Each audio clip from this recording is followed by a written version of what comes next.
Guys, nandito kami ngayon sa Babal. Ito yung medyo parang sentro ng di ba? Sentro to ng Bahrain, no? Capital. Oh, kumbaga parang downtown to ng downtown dito sa Bahrain. So, tahimik na. Sarado ng mga tindahan kasi alas Alas 11 na ba? Quarter to 12 na nga pala eh. Quarter to hulog. Alam, mahulog! Alam, mahulog!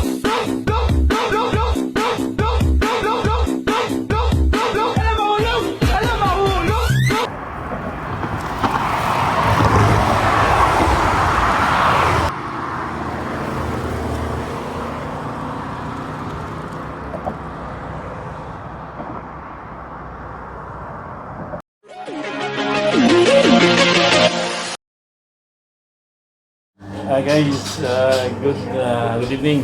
Nandito kami ngayon sa Golden Swan dito sa Babal, Bahrain. At may kasama ko dito mga actually yung iba wala pa. May hinintay kaming dalawa. So nandito si anong channel mo, sir? Alejandro sir. Alejandro. Ikaw, sir? Badibu, okay. At may kasama ko si Edgemar, ka-flatmate ko. Okay, baka next time magano na si Edgemar ng Guys, nagkita-kita lang kami ngayon dito sa sa tawag nun, dito sa Babal. First time mag-meet ang mga nandito sa Bahrain ng mga nag-YouTube, mga startup. Mga nagsisimula pa lang simula YouTube kaya sige. Hinihintay ko kanina. So, ito pinapakilala ko sa inyo yung Taya ngayon. Ang sinasabi ko kanina na na-monetize na yung channel niya yan. Hello. Kuya Simi Borja. Ang YouTube channel niya The Road Runner from PH. So, subscribe kayo sa kanya, guys. Maganda yung content ng kanyang channel. Dadalhin niya kayo doon sa mga kainan dito sa Bahrain, masasarap ng mga kainan. Kaya dito niya kami dinala sa Swan Lake Restaurant. Ayan, masarap kasi dito. So, kasama rin namin ngayon si Buddy Book. May YouTube channel Buddy Book. At saka si Sir Edgemar. So, first time namin mag-meet up ng mga YouTuber dito sa Bahrain. So, next time lagdagan pa tayo, no? Sana po namin kasamang hinihintay. Hintayin lang namin ngayon. Okay? A few moments later.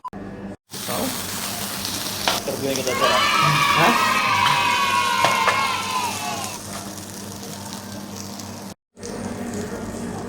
Yan, so interviewin natin ngayon si Kuya Semi, the road runner from PH. So, paano niya naabot yung kanyang goal maging ma-monetize yung kanyang channel. So first of all sir, congrats sa monetization ng channel mo. At salamat sa pagkain na to. Ano po yung mga ginawa niyo para ma-achieve niyo yung goal niyo na ma-monetize yung channel niyo para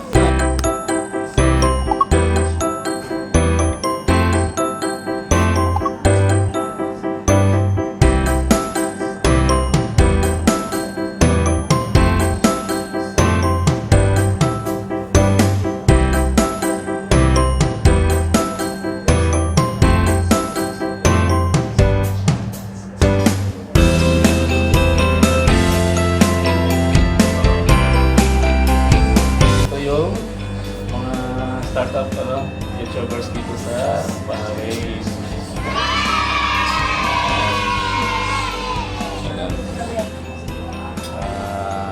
Hindi ko alam anong sabihin ko eh. Guys, nandito na nagkikita-kita ng mga YouTubers dito sa Bahrain.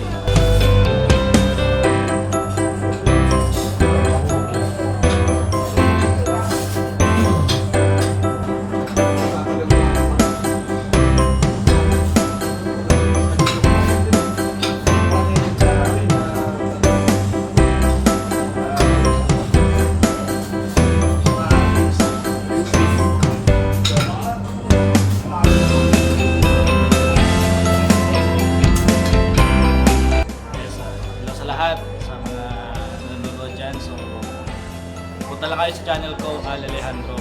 Nandiyan naman yan sa description ni Sir Bunny Brooks, the Roadrunner from PH. So, pasya lang kayo sa channel ko guys. Panoorin niyo yung mga vlog ko tungkol sa buhay ko dito sa Bunny. Salamat. Okay, thank you. Ito naman, yung isang ano natin. So yun po, ano, yun, pinasabarin house. And salamat kay Sir the Roadrunner from PH yan sa yung masarap na treat sa atin, namin. God bless, more ano pa, more monetize, more income pa to come. At huwag po kalimutan, subscribe, share nyo na din po ang good vibes sa channel ko. Thank you. Ano yung name ng channel mo? Pinoy po sa Baring. Pinoy sa Baring. Sa Barin. Okay, thank you. Ito, Ako ikaw. po si sa channel ko po ng Banat Kapampangan. Thank you po Sir Roadrunner Beach sa pag-click sa amin. More subscribers, more viewers to come sa amin. Father. Magandang gabi, umaga, tanghali, sa mga oras ito mapanood. Body book po naman ang channel ko. Maraming salamat po kay Sir Roadrunner PH sa ito, pakain sa amin yung gabi na ito. Maraming salamat siya. Sige, thank you. Yun no? So yun. Yun yung mga so far, yung palang mga ano dito, kumbaga ito pa lang yung nagkikita-kita dito. Pero malay natin, may mga iba pa rin dyan na mga nag-start na mag-YouTube dito sa Barin o yung mga matagal na, baka gusto yung mag-pag-get sa amin. Pwede rin kayo mag-join sa group namin kasi may group kami para magkita rin tayo. Share na rin kung anong mga updates o kung anong mga ano para mapa-increase natin yung mga channel natin. Mapalaki yung mga channel natin. Okay? Nandito tayo ngayon sa Golden Swan. Golden Swan. At masasarap ang pagkain dito. Ito, pero ubos yung mga ano namin, ubos yung pagkain namin. Kaya, ano pangalan mo ito? Mark Denzel po. Si Mark, nandito si Mark. Imbitahin niya kayo sa Golden Swan. Roadrunner po kayo, sir. Roadrunner Foundation. Ha? Sige, imbitahin mo mga ano natin. Sige po, hello po good evening mga kabayan po sa Bahrain. Maraming salamat po sa pagpunta sir mga Roadrunner YouTubers. Mga YouTubers dito sa Bahrain. YouTubers sa Roadrunner. At maraming salamat po at napapanood niyo po kami dito sa Golden Swan Restaurant. At sa mga kabayan po na hindi pa pumunta dito, punta na po kayo dito at matitikman niyo po ang masasarap na ating mga pagkain. At lalo ng mga specialty natin, yung mga lechon belly po, yung mga kinain nila, crispy pata, ganoon sa mga buwalano. At saka, sana po makapasyal din kayo dito araw-araw po pagdating ng day off ninyo, lalo na pag Friday, meron pa kami mga video okay po. At higit sa lahat, hindi lang mga Filipino food ang matitikman nyo dito, kundi mga Thai food. Katulad yung mga dessert natin na tom yum soup, mga crab and red chili soup, tempura, at mga iba po. At saka maraming salamat po sir sa company. Salamat po at nakabalik na naman po kayo dito ulit. Anong oras kayo magbukas? Ang open po namin mga kabayan po, 8 o'clock in the morning, we open until 3 o'clock in the morning po. Oh, morning pala. Opo. Oo. At saka, sana po, at saka maliban po sa mga pagkain natin, meron po tayong mga native delicacies from Ilocano. Opo, at saka sa iba na po. Salamat po. Sige, so yun. So, kung makapasal kayo dito, no? Dito sa Golden Swan, dito lang to sa Babal. Masarap ang pagkain nila dito. Okay? Shout out kay, Sir Randy. Ano ba? Sa may-ari daw. So guys, nandito kami ngayon sa Babal. Ito yung medyo parang sentro ng di ba? Sentro to ng Bahrain, no? Capital. Kumbaga parang downtown to ng downtown dito sa Bahrain. So tahimik na. Sarado ng mga tindahan kasi alas 11 na ba? Quarter to 12 na nga pala eh. Quarter to 12.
Hello guys, pauwi na kami. Thank you for watching and don't forget to like, comment and subscribe. Guys, please visit Roadrunner from DH and do not forget like, comment and subscribe.